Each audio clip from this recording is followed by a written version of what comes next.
Philipp Blom ist Philosoph. Philipp Blom is a philosopher and historian. In Wien und He studied in Vienna and Neben seiner Oxford. schriftstellerischen Tätigkeit He's a writer die Sendung and he Punkt 1, moderates Punkt 1 on Ö1, a cultural Dokumentarserie Der taumelnde Kontinent und TV station. arbeitet als He has a Kurator. documentary, The Taumelnde Philipp Bloms Kontinent, and he Bücher works as a curator. Philipp Blom's books combine historical research and philosophical studies.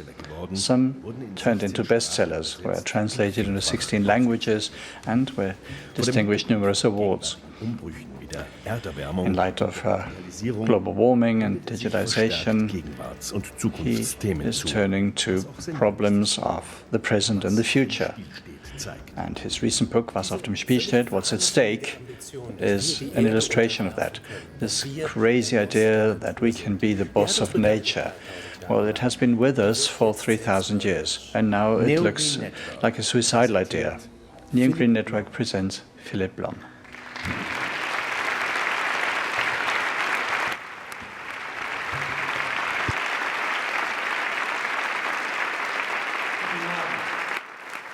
Good evening.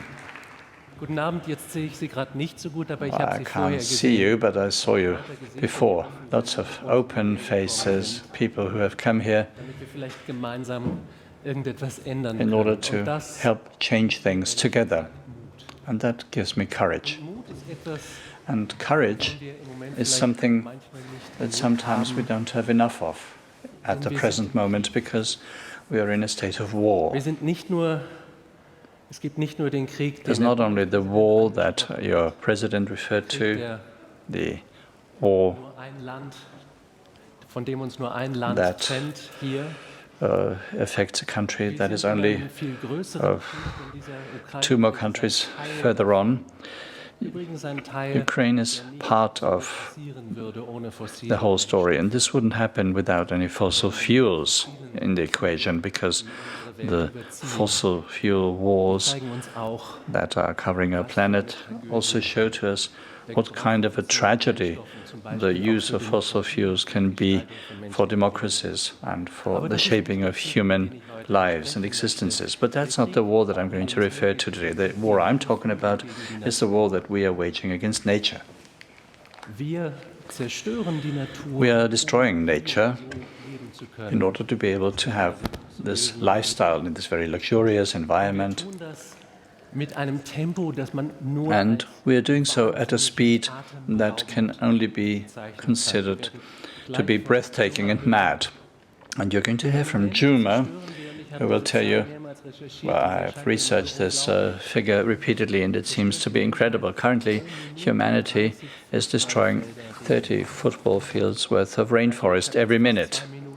So I've been talking for 2 minutes, so that's 60 football fields worth of rainforest that's been destroyed. And that is a rate that is mad. And that's a rate that cannot go on like that. But that also leads us to the question, how is that possible? dass eine How is it possible for a primate species beispiellose Kampagne beginnt, to wage this unparalleled campaign of destroying its very foundation of its existence, Überleben zu zerstören? to destroy the very basis of our livelihood? Ich bin Historiker, ich möchte I'm a historian, so let me take you back to history, a long time travel, in order to explain, die einzige Tierart, because we are not the only species Umgebung zerstört. that Tiere, die is keine destroying its habitat. tun das oft. Animals that don't have any natural enemies do this a lot. Rabbits in Australia, or also deer in our forests that need to be artificially controlled. Otherwise, they will eat up their own resources. We don't have any natural enemies either that would eat us, but we have beschleunigt hat, other things that have accelerated this process. We have technologies and we have stories, diese Geschichten narratives. And these narratives, they schaffen uns und geben uns create us and they give us the ideas that Und da ist eine shape the outlook on our lives. Tatsache And ganz there is besonders wichtig. one story that is really important, and you may be familiar with it from the Bible, this famous sentence that God is saying, untertan. Zu verstehen, wie wichtig make this planet your own. mitnehmen in And die Welt. die herum war diese biblische Welt, die Welt der Griechen, die Welt subdue the earth, subjugate the earth. This was important for the world of the Romans and the Egyptians. und der Welt, aus der Dschuma That wasn't so different than the world that Dschuma comes from. This is a world that is without any dead matter. This is a world where embedded in a system of interests and intentions, mit jedem Schritt, den wir machen, auf das Territorium von jemand anders treten. where we step on other people's territory. So this is why we need to, well, Göttern, den Dämonen, den Nymphen. Man muss Opfer bringen. we need to sacrifice to the gods, we need to pray to them, we need to show respect, because Mich verhalte, als I wäre know ich da. that if we're to behave as if we weren't there, they will soon show you that they are there after all, and well, my endeavor will not be successful. So this world was a constant process of give and take. And now you may understand how important this sentence of the Bible of Genesis is, to subdue the earth. No, the earth does not have any soul. Die Erde ist nicht beseelt, die Erde ist totes Planet Earth is dead territory. It doesn't have a soul. You can do with it whatever you like. It won't talk to you. It doesn't want anything from you. It doesn't have a voice. I'm fine, thanks. Okay. Sie hat keine Stimme. So Earth doesn't have a voice, so you can do with it whatever you like. In a classical patriarchal way, you can own it, you can penetrate it, you can plow it, you can sell it. You are the Lord.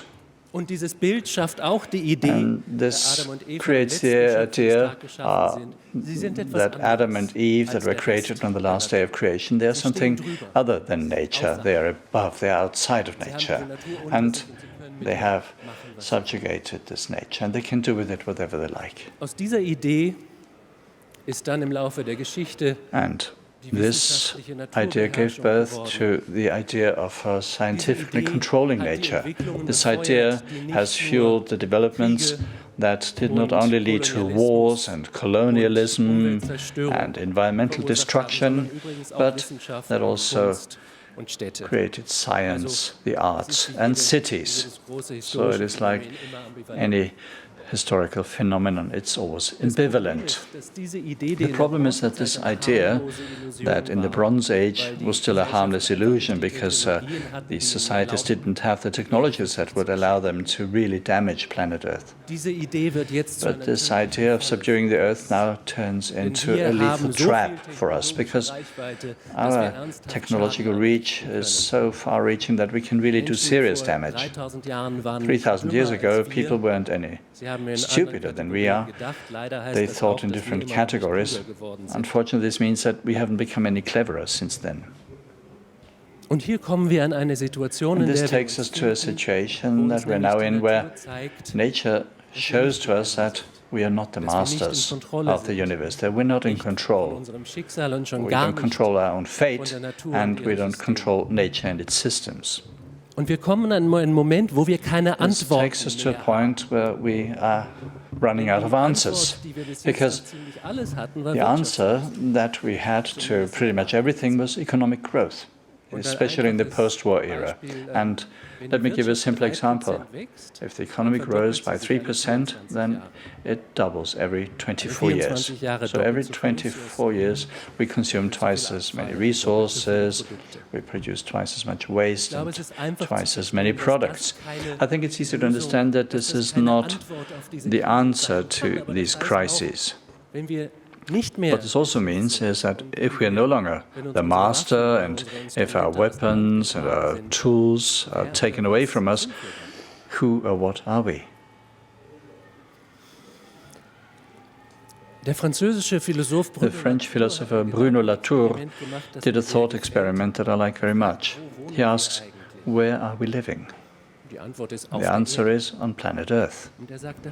And then he goes on to say that is a picture that is not helpful, because if you imagine that you live on planet Earth and you have your feet in the soil, on the dirt, and your head up in the air, and you have a wide horizon, and that's perspective of domination. And he suggests that we need to learn how to rethink ourselves as inhabitants of the critical zone. And this critical zone, that's this thin membrane of gases that surrounds our planet, between the dead rock beneath our feet and the eternal emptiness above our heads. And it's only within this thin membrane that we can live. And this membrane is held in a very unstable balance and equilibrium by a large number of actors, us, microbes, fungi, tectonic plates, winds, jet streams. All the phenomena on this planet make sure that this critical zone is either livable or not. I like this image because it conveys to us a different outlook and perspective on ourselves. And thus, I believe, this gives us back some leeway for action. Because, of course, we need to take physical action against fossil fuels, against many other harmful practices, and we need to create other ways of doing things. But I think we can only do that if we learn to think about ourselves differently, not as the masters of creation, and I'm talking about masters because we're talking about the patriarchal story here, but we are just one organism among many on this planet. And our future seems to consist in the fact that we need to learn to find our place among those many different organisms. And only if we can find this zone, this habitat, only if we can understand how unimportant we really are, maybe then we stand a chance. We are much less important than plankton or fungi or bacteria. And maybe we're just a carrier system for bacteria and other microbes. But we are important for ourselves. And this is why if we're no longer boss, if we're no longer the masters, and we're at the end of 3,000 years of cultural history, 3,000 years of cultural history where we learned with our mother's milk that Earth is here for us to subdue it, for us to have unlimited economic growth, and maybe also some snapshots from our holidays. We are now slowly beginning to understand that that's not how it was supposed to be. But when things come to an end, it is also the beginning of something new. I believe this new thing that is created is a revolution that is bigger than the Copernican revolution, who for the first time demonstrated that the sun is not revolving around planet Earth, that we are not the center of the universe. If we could understand that, we might maybe start to create something like a climate of peace. A climate of peace, not only together with the rest of nature, but actually we should take this one step further. We need to abolish nature. That doesn't mean that we need to cut down all the trees, but it means that we need to understand there is not this opposition between us and nature. We are nature. We are a relatively unimportant part of nature. If we can interiorize that idea, if we can radically rethink ourselves as being part of nature, then maybe we'll stand a chance, and then maybe our societies would change. Everything would change, because if this logic of dominance is left behind, what we need to do to ensure our survival, then social practices will change, our self-image will change, the image of man will change. We're living in a state of war against nature. Let us end this war by ending this opposition between us and the rest of the world, by understanding that it is only in peaceful coexistence with nature that we can live and survive. And that requires that we need to be at peace with ourselves. If we can manage to create new images in our minds, then there is new hope. Then there's not just the answers of previous centuries to the crises of the future, but then we can create the answers of tomorrow in order to address these crises and to create an environment that is worth living in. Because we're living with this strange illusion that everything is as good as can be, but I believe that this is an illusion. I believe that our societies could not only be less harmful, they could be better for us if we were to go down this road, if we had the courage to leave these 3,000 years of cultural history and to enter a new unknown world as beings that we don't understand yet. And if we then learn to get to know ourselves, this would be living at peace with nature, and this would be the subject of peace itself. Thank you.